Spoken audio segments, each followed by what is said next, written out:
Autre sujet, c'est la question du hijab, puisque le Conseil d'État doit rendre demain sa décision sur le port du hijab dans le foot féminin. La Fédération française de foot leur interdit de jouer voilé. Le rapporteur public dit que la Fédération française de foot doit modifier son règlement. Qu'en dites-vous ? D'abord que le Conseil d'État ne devrait pas être conduit à statuer sur cette question parce que c'est le législateur qui devrait s'en saisir. Le hijab est un signe d'oppression des femmes. Et dans notre pays, dans les lieux publics de la vie de notre pays, et le sport en fait partie, on ne devrait pas accepter cette emprise d'une forme d'infériorisation des femmes, notamment dans le sport qui justement est un lieu où chacun devrait vivre cette aspiration à l'égalité dans la compétition sportive. Mais le fait est qu'aujourd'hui, nous voyons combien notre droit est retourné contre lui-même, combien nos principes républicains sont retournés contre la culture de notre propre pays, cette culture d'égalité, cette culture qui refuse l'asservissement. Il faudrait au contraire la consacrer par la loi. Et en fait, pourquoi en sommes-nous là ? Donc est-ce que les républicains déposeront une loi si le Conseil d'État demande à la FFF de changer son règlement ? Ils l'ont déjà fait. Ils ont déposé des amendements au Sénat, à l'Assemblée nationale. Il y a eu des amendements, mais est-ce que vous redéposerez une loi ? Mais pardon, c'est très important. Ces amendements, pourquoi ne sont-ils pas passés ? Ils ne sont pas passés dans la loi parce que la majorité macroniste s'est alliée avec la gauche pour les refuser. C'est exactement le même scénario que nous voyons au Parlement européen. Lorsque j'ai déposé un amendement pour interdire à la Commission européenne de continuer de financer des publicités qui disaient, souvenez-vous, la joie est dans le hijab, ou bien la liberté est dans le hijab, ou bien apporter de la joie, accepter le hijab. C'était les slogans financés par la Commission européenne. Lorsque j'ai déposé un amendement pour mettre fin à ce scandale,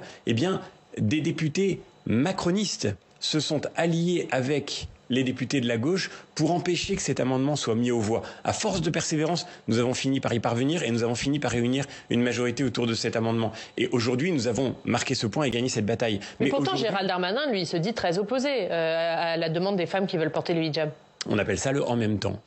Des ministres qui font des déclarations pour plaire à la majorité des électeurs français, qui voient bien la folie de cette situation dans laquelle nos institutions, comme le Conseil d'État, se mettent à promouvoir une idéologie réactionnaire, l'islamisme le plus obscurantiste qui veut enfermer les femmes derrière des voiles. On voit bien, évidemment, tous les Français le voient, à quel point il y a là une transgression très grave, mais derrière les déclarations supposées du gouvernement, la majorité macroniste, elle fait obstacle à tout ce qui permettrait de lutter contre cette dérive. Et du coup, il y aura une loi DLR ou pas ? Mais bien sûr, nous continuerons de mettre les élus devant leurs responsabilités. Sur quoi vous redéposerez une nouvelle loi ? Je ne doute pas un instant que nos collègues à l'Assemblée nationale, si le Conseil d'État devait procéder à cette funeste décision, inspirée d'ailleurs évidemment par les nominations récentes de ce gouvernement, le président de la République savait ce qu'il faisait quand il nommait par exemple Thierry Tuot à un poste de responsabilité très important au sein du Conseil d'État. Thierry Tuot, et c'est son droit le plus entier, il a une ligne politique qui est connue de tout le monde, il est multiculturaliste, il considère que défendre les valeurs de la République, c'est déjà une forme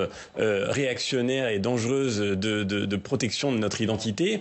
De la même manière que quand le président de la République nomme M. Pap Ndiaye ministre de l'Éducation nationale, il sait très bien ce qu'il fait aussi. Chacun doit assumer sa responsabilité. Mais vous voyez, le débat est clair, il faut sortir du en même temps. Maintenant, il y a ceux qui défendent effectivement le fait qu'on renonce à nos valeurs pour voiler les femmes en France, y compris sur les terrains de sport.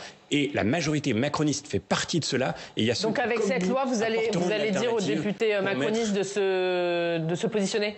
Mais encore une fois, nous l'avons déjà fait et nous le referons jusqu'à ce que nous ayons obtenu gain de cause parce que l'enjeu est trop important. Et l'enjeu, je le dis là encore comme prof, c'est la liberté des femmes, c'est la liberté des jeunes filles de ce pays. Aujourd'hui, j'entends celles qui expliquent avec leur voile sur la tête qu'il y a une discrimination en France parce qu'elles ne peuvent pas jouer voilées. La véritable discrimination, je vais vous dire, c'est celle que subissent tant de jeunes filles dans notre pays, dans bien des quartiers de notre pays, qui voudraient pouvoir enlever le voile, mais qui savent que ce n'est pas possible parce que la pression sociale est trop forte.